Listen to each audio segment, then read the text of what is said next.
அனைவருக்கும் வணக்கம். ஓம் சக்தி ஆதிபராசக்தி, ஓம் சக்தி மருரசி உங்கள் அச்சற்பக்க லட்சுமி அம்மா வந்திருக்கிறேன். இப்ப என்ன பதிவுக்கு வந்திருக்கிறேன்னா, அத்தியாவசியமான ஒரு பொருள் கேஸ், பெட்ரோல். இது முக்கியமான பொருள். இந்த பொருள் இல்லைன்னா உலகமே இயங்காது. அந்த மாதிரி சூழ்நிலைக்கு வந்துருச்சு. ஆகையினால இப்ப அந்த கேஸுக்கும் பெட்ரோலுக்கும் சென்னையிலயும் சரி மற்ற இடத்துலயும் சரி இது இல்லை அப்படின்னு நிறைய இடத்துல கேன்கனா வாங்கிட்டு போயிட்டு இருக்கிறாங்க. தமிழ்நாடு அரசு அப்படியாப்பட்டது யாருக்கும் வெளியிடலை, எதுவுமே இல்லைன்னு வெளியிடல. ஒரு வருஷம்னா அந்த ஒரு வருஷத்துக்கு உண்டான ஸ்டாக்குங்க எப்பயுமே இருக்கும். அப்படி இருக்கையில எப்படி திடீர்னு இல்லாம போகும்? செய்தியிலையும் சொல்ல, பேப்பர்லயும் போடல. ஏன் இந்த மாதிரி வதந்தி?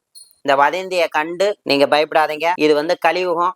கலியுகத்துல தெய்வமான அங்காள பரமேஸ்வரியாவும் மேல்மருவத்தூர் ஆதி பராசக்தியாவும் உங்களுக்கு மக்களுக்கு விளங்கக்கூடிய தாயாவும் விளங்கிட்டு இருக்கிறாங்க. அவங்க என்னன்னைக்கும் உங்களுக்கு குறைபாடு இல்லாத வச்சுப்பாங்க. புரியுதுங்களா?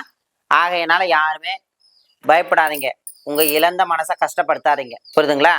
அம்மா புண்ணியத்துல உங்களுக்கு எந்த குறைபாடு இல்லாத இருக்கும். தமிழ்நாடு அரசு உங்களுக்கு தக்க பதில் கொடுக்கும். நன்றி, வணக்கம்.